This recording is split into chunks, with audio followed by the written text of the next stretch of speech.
Hi hello నమస్తే welcome to my channel Telugu సందడి. ఈ రోజు ఎపిసోడ్లో భాగంగా ఇంట్లో ఉంటూనే ఆడవాళ్ళు కానివ్వండి మగవాళ్ళు కానివ్వండి టైలరింగ్ బిజినెస్ చేస్తూ డబ్బులు ఎలా సంపాదించవచ్చు అనేది క్లియర్గా ఈ వీడియోలో మీతో షేర్ చేసుకోబోతున్నాను.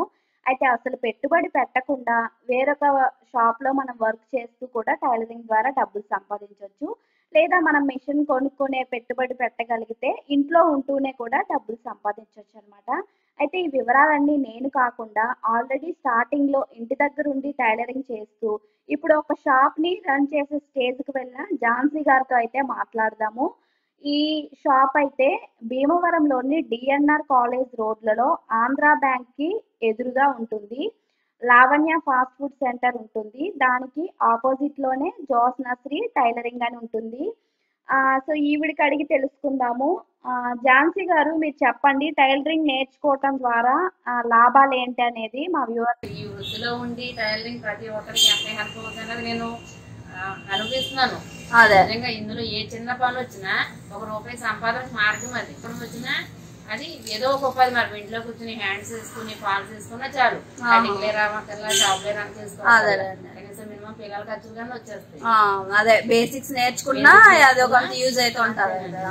వచ్చిందనుకో కనీసం చిన్న చిన్న చుట్టుపక్కల అలవి చేసుకున్నా మనకి అంటే వర్క్ నేర్చుకుంటే చిన్నదైనా సరే మనకి యూజ్ ఉంటది టైలరింగ్ సైడ్. తప్పకుండా అదే ప్రతి ఒక్కరికి టైలరింగ్ అన్నది ఒకప్పుడేమో నాకు తెలియదు కానీ టైలరింగ్ చేసుకుంటూ హ్యాపీగా వాడి ఫ్యామిలీని వాడు చూసుకోవచ్చు. కొందరు అయితే ఓన్లీ వాళ్ళకి కుట్టుకోనైనా ఇప్పుడు కనీసం మినిమం బయటికి రావడానికి అవకాశం లేదు. మా బాధ్యతలు మా బరువులు అనుకున్నా ఇంట్లో కూర్చుని అయినా సరే బట్టలు వచ్చి చేసుకున్న రోజుకి తక్కువలో తక్కువ 300 వస్తాయండి.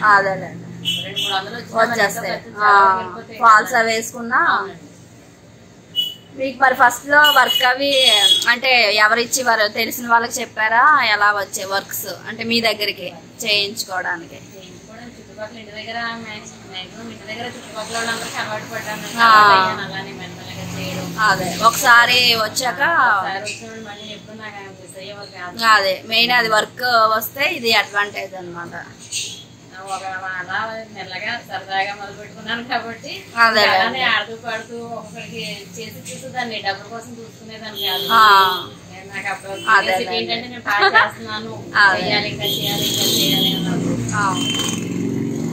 రేట్స్ కూడా రీజనబుల్ గా ఉంటాయిలేండి మేబీ. నేను ఆల్రెడీ చాలా కుట్టించుకున్నాను కాబట్టి వర్క్ కూడా బాగుంటది. అంటారండి అంత పెద్ద చేయను రేట్ల దగ్గర. అదే అది ఆంధ్రాభిమానం ఏమో నాకు తెలియదు. జెంట్స్ కూడా అంటారు బాగుంటదని. నాకు తెలుసు కాబట్టి రోజుకి 300 వచ్చి ఇప్పుడు మీరు ఆ పరిస్థితిలో ఉన్నారు కాబట్టి మీకు బాగా ఐడియా ఉంటుంది. ఇప్పుడు సడన్ గా మరి వీళ్ళ హస్బెండ్ చనిపోయారు. ఇప్పుడు ఈవిడ దగ్గర ఈ వర్క్ ఉండడం వల్లే 2 పిల్లల్ని చదివించుకోగలుగుతున్నారు. అదనమాట. నేర్పిస్తారు కూడాను, చాలా బాగా చెప్తారు క్లాసులు అవి కూడా. మీరు ఎలాంటి అంటే మంత్లీ ఫీజా ఎలా తీసుకుంటారు? అంటే ఎన్ని నెలల కోర్స్ అని ఉంటుందా? అయితే బేసిక్ గా 6 months అంటారండి. టైం పట్టదు. మనకి ఇంట్రెస్ట్ నేర్చుకుంటే 4 to 5 months కూడా పట్టదు అంటాను. 3-4 months లో నేర్చుకోవచ్చు. నేను కూడా అలానే ఛాలెంజింగ్ గా తీసుకుని నేర్చుకున్నాను. అదేలేండి, చిన్నప్పుడే నేర్చుకున్నారు మరి. అదే ఇప్పుడు వీళ్ళ హస్బెండ్ లేకపోయినా సరే ఈవిడే 2 పిల్లల్ని చదివిస్తున్నారు. ఇన్స్పిరేషన్ గా ఉంటుందనే మీతో ఈ వీడియో అయితే షేర్ చేసుకుంటున్నాను. చాలా మంది అనుకుంటారు నేర్చుకోవాలని, కానీ అక్కడే ఆగిపోతారు. అలా కాకుండా ముందుకు వెళ్తే ఇప్పుడు ఈవిడ ఎలా అయితే ధైర్యంగా షాప్ రన్ చేయగలిగే స్టేజ్కి వచ్చారో అలానే చేయగలుగుతారు ఎవరైనా సరే. సో మీరు ఫస్ట్ ఇంటి దగ్గర కుట్టేవాళ్ళండి? ఇంటి దగ్గర ఇంటి దగ్గర కూడా టైం ఆ కాలక్షేపానికి ఒక రకంగా చెప్పాలండి. ప్రతి పని ఆ కాలక్షేపానికి అనుకున్నాను. అవునండి, పెళ్ళైన కొత్తలో మీకు టైం పాస్ కోసం అలా నేర్చుకున్నారు. అదే పిల్లలు పుట్టాక బాధ్యత నా బాధ్యతలు అంటే నెరవేర్చడం కొంచెం ఫ్రీ టైం దొరికింది. అదేలేండి, నాకు ఏం చేయాలో నాకు తెలియలేదు. అదే అప్పుడు నేర్చుకోవాలనేసి అనిపించడం నేర్చుకున్నాను. ఇంటి దగ్గర కాలక్షేపానికి పిల్లలు స్కూల్కి వెళ్ళిపోయేవారు, ఇంటికి వెళ్ళిపోయేవారు. ఇంట్లో ఒకదాన్ని ఉండలేక చుట్టుపక్కల పిల్లలు పోగేసుకుని క్లాసులు చెప్పేదాన్ని. క్లాసులు కూడా చెప్తారు అప్పటి నుంచి అలవాటు చేసుకుంటూ ఉంటే సత్యసాయి ట్రస్ట్ అని మా పక్క స్ట్రీట్ అండి, వరవీధి అంటారు. సత్యసాయి ట్రస్ట్ లో చాలా కాలం వర్క్ చేశాను. అక్కడ పిల్లలకు నేర్పించేవారా?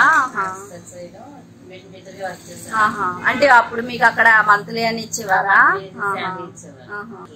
వాళ్ళు ఉచితంగా మిషన్ నేర్పించి పేదవాళ్ళు ఎవరైనా ఉంటే వాళ్ళకి మిషన్ ఉచితంగా పంపించేసేవారు. వాళ్ళే పంపించేస్తారు. గుడివాడ వెంకటేశ్వరరావు గారిని పెద్ద కాలం చేశారు. తర్వాత వాళ్ళ పిల్లలు అది రన్ చేస్తున్నారు. ఇలా సేవా కార్యక్రమాలు అవి బాగా చేస్తూ ఉంటారండి. మీరైతే అక్కడ కొంతకాలం పనిచేశారు అయితే, అందుకు మీకు చెప్పడం అదంతా కూడా ఇంకా బాగానే అలవాటు ఉంటుంది. అయితే అక్కడ ఆల్రెడీ మరి పిల్లలకి చెప్తూనే కదా నేర్పించేవారు. అలా చేస్తూ తర్వాత కరోనా తర్వాత ఇంక షాప్ తీసుకోవాలి వచ్చిన సరిపోవడం మీకు అప్పుడు తర్వాత ఏం చనిపోవడం వెనక్కి వెళ్తే నాకు ఏదోలా అనిపిస్తుంది. సరదాగా నేర్చుకున్నాను నేను ఆ రోజున ఇది ఇలా ఈ రోజున ఈ రోజు మీకు మరి ఇది ఉపాధి లాగా అవుతుంది. జానకి గారు అనేసి గుడివాడ వెంకటేశ్వరరావు గారు అండి ఫస్ట్ నన్ను చాలా మోటివేట్ చేసి బయటికి తీసుకొచ్చారు.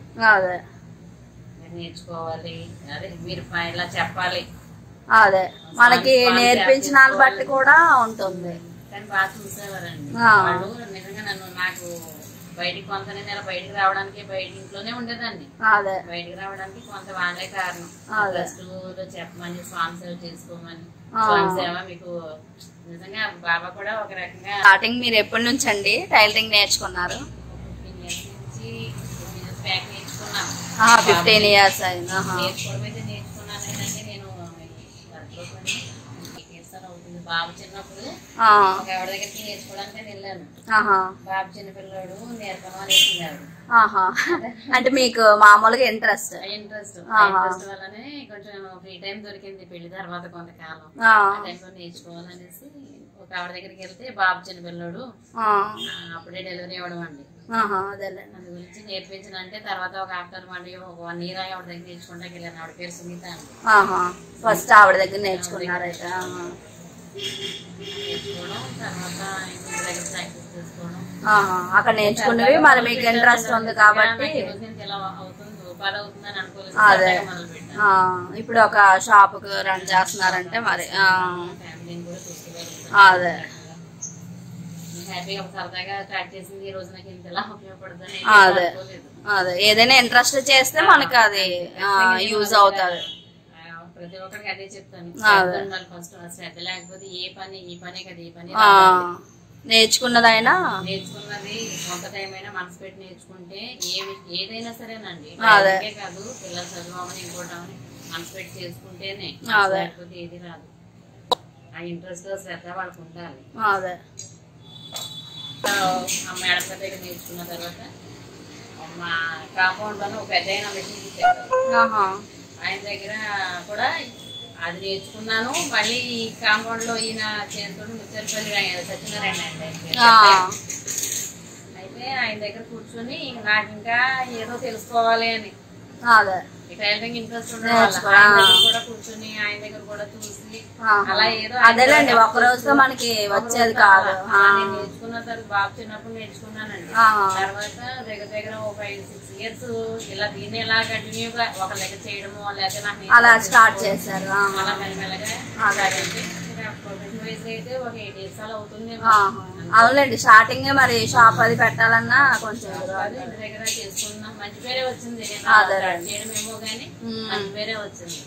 మా హస్బెండ్ అయితే కనుక వద్దు మొదలు అనేసి వరకు నేర్చుకో అవునులేండి అనేవారు. తర్వాత తను కూడా చాలా హ్యాపీగా ఫీల్ అయ్యేవారు. ఇప్పుడు అదే మనకి కొంత వర్క్ వచ్చి మనం చేస్తున్నామంటే ఎవరైనా సపోర్ట్ చేస్తారు. ఆయన కూడా చాలా హ్యాపీగా ఫీల్ అయ్యారు. ఫ్యామిలీ కూడా అలానే అనుకుంటారు. పని మీదే ఈ రోజున తను ధైర్యంగా నిలబడగలిగింది అంటే తన చేతిలో పని ఉందని అప్పుడు నేర్చుకోవడం వల్లే మరి ఆయన గారి సపోర్ట్ కూడా నేను అందులోనే ఏమన్నానంటే కానీ ఏది చేసుకుంటానన్నా వద్దని అనేవారు కాదు. మెయిన్ అలా ఉండాలండి. కొంతమందికి నేర్చుకోవాలని ఉంటది కానీ డిసప్పాయింట్ చేసేవారు. తను అలా అనేవారు కాదు. నాకు ఇప్పుడు 10th తర్వాత చదువులు ఆపేసినా చదువుకోమని చేసినా అంత 10th వరకే చదివారు. 10th లోని తర్వాత ప్రైవేట్ గా చేసాలండి. ప్రైవేట్ గా చేసాను కానీ ఏమన్నా నా కాలక్షేపానికి అన్ని కాలక్షేపం అనుకున్నాను. నాకు ఇదే మరి మీకు మెయిన్ అయ్యింది. చెప్తున్నాను మీతో. అదేలేండి. అవి కాస్ట్లు కదా, అవి చూపిస్తాం. డ్రెస్ వచ్చేసరికి నార్మల్ బ్లౌజ్ అయితే 150, 150 అండి. పైపింగ్ అయితే నార్మల్ బ్లౌజ్ మామూలుగా పైపింగ్ లేకుండా వేస్తాను, అదైతే 300 చేస్తున్నాను. పైపింగ్ అయితే 350 అండి. 350. ప్రిన్స్ కట్ 400 చేస్తున్నాను. అంటే కొంచెం మోడల్స్ ఉంటున్నాయండి, ఆ మోడల్స్ బట్టి కూడా రేట్ వేసుకుంటున్నాను. ఎందుకంటే నాకు అలానే అవును, మళ్ళీ విడిగా ఎక్స్ట్రా మోడల్స్ చెప్తే మళ్ళీ ఉంటాయండి. రంగవోణి పరిజ్ఞ అంటే మన పాత పద్ధతిలో కుట్టించుకుంటారు కదా, అలా అయితే 550 వేస్తున్నాను. బ్లౌజ్ స్టిచ్చింగ్ చేసి బ్లౌజ్ కింద లంగా కూడా. Dress lining without lining uniforms అవి ఉన్నాయి కదా 350 అలా చేస్తున్నానండి. లాంగ్ ఫ్రాక్ 500 నుంచి స్టార్ట్ చేస్తున్నాను. కాకపోతే మోడల్స్ ఉంటున్నాయి అందులో. అవును, మళ్ళీ ఎక్కువ చెప్పేబట్టే. అంబ్రెల్లా కటింగ్ అలా అయితే కనుక 500, 700 అలా చేస్తున్నాను. ఇంకా కొంచెం మోడల్స్ వాళ్ళు అడిగిన మోడల్ బట్టి కాస్ట్ అండి. అదే యూనిఫామ్స్ కూడా పిల్లల యూనిఫామ్స్ అది చేస్తాను. మొత్తం సెట్ అది 400. 400 వాళ్ళ ఏజ్ని బట్టి కొంచెం మార్పు ఉంటుందండి అంతే. మరి చిన్నపిల్లలకి అయితే 400 చేస్తున్నాను. 5th క్లాస్ దాటినోడికి అలా. అదేనండి, ఏజ్ బట్టి ఇవి లాస్ట్ ఇయర్ రేట్లు మరి ప్రజెంట్ దాన్ని కూడా అవునులేండి. ఇంకా అలాగా ఎప్పటికప్పుడు మారుతుంటాయిలేండి. పాలు జిగ్జాగ్ అవి 50 రూపీస్, లైనింగ్ 60, ఫాల్ 20. అయితే మీది విలేజ్ అని చెప్పారు కదా.